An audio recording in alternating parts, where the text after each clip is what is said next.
Mounir Bellamiti évoquait la pénibilité, et moi je voudrais rappeler une phrase qui date de mars 2017. Elle n'est pas de Mounir Bellamiti, je vous rassure, en 2017 il n'aurait pas dit ça. Je n'aime pas le terme de pénibilité, donc je le supprimerai. Mars 2017, Emmanuel Macron.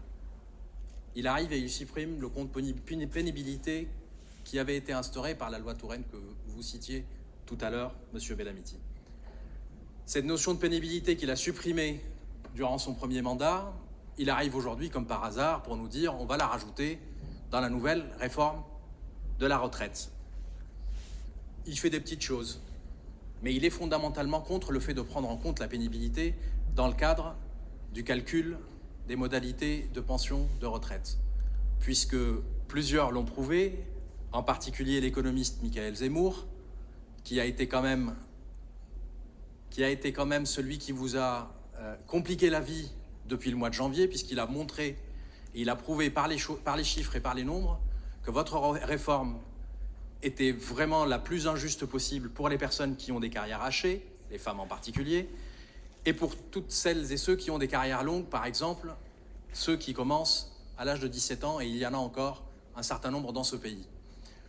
Et c'était tellement évident qu'un certain nombre de députés, les Républicains,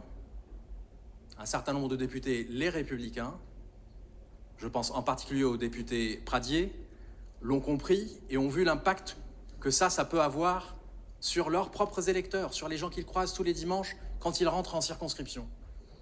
Et je suis sûr, cher Mounir, que si vous en parlez dans votre entourage, lorsque vous rentrez en circonscription, demain peut-être, probablement chaque week-end depuis que vous rentrez depuis le 10 janvier, eh bien, les gens vont vous en parler et que ces carrières longues, ces carrières hachées, eh bien, en fait, ils vont retenir que les députés macronistes et certains parlementaires de droite, comme ici Madame Garnier, ont voté pour les carrières longues et les carrières hachées.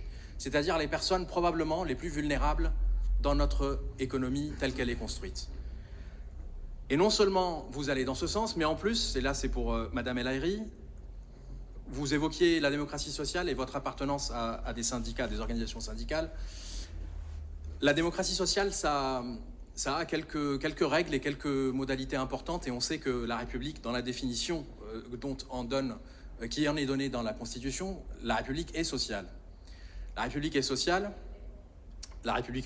laïque, indivisible, tout à fait, on a quelques points d'accord là-dessus. Néanmoins, la démocratie sociale, ça signifie qu'on écoute et qu'on entend ce que disent les syndicats. Et là, vous avez formé un front contre vous, uni, pour la première fois depuis très longtemps. Je ne sais pas si les plus jeunes d'entre nous se rappellent d'un front aussi uni, de tous les syndicats contre vous. Comment vous avez fait?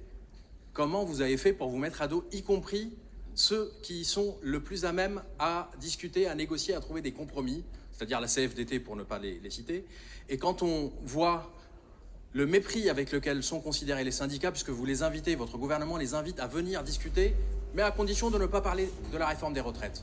Vous voulez parler de tout, du travail, de la pénibilité, la même que M. Macron a supprimée en 2017, vous voulez parler de tout, sauf de la réforme des retraites. Pardon, mais la démocratie sociale, c'est un dialogue. Le dialogue social, c'est un dialogue entre des personnes qui sont matures et adultes et qui définissent ensemble un certain nombre de sujets qu'ils veulent aborder. Donc de grâce, passez-leur le mot. Moi, je ne les connais pas, vous les croisez régulièrement. Dites-lui à Madame Borne, dites-lui que ça ne sert à rien d'être aussi entêté et de chercher à limiter le dialogue social à ce point et de casser quelque chose qui aurait pu fonctionner dans ce pays. C'est pas souvent que les syndicats sont rassemblés et sont prêts à discuter et à faire des propositions, et il y en a eu beaucoup, contrairement à ce que M. Macron a dit. Et puis enfin, je vais finir par un point. Sondage de l'IFOP paru dimanche dernier, 70% des Françaises et des Français sont opposés à cette réforme. Faites-en quelque chose, vous n'avez pas la majorité à l'Assemblée nationale, raison pour laquelle vous êtes passé par le 49.3. Vous n'avez aucune capacité à faire du compromis social, donc ni la démocratie représentative, ni la démocratie sociale, et en plus, l'opinion est contre vous. Pourquoi cet entêtement?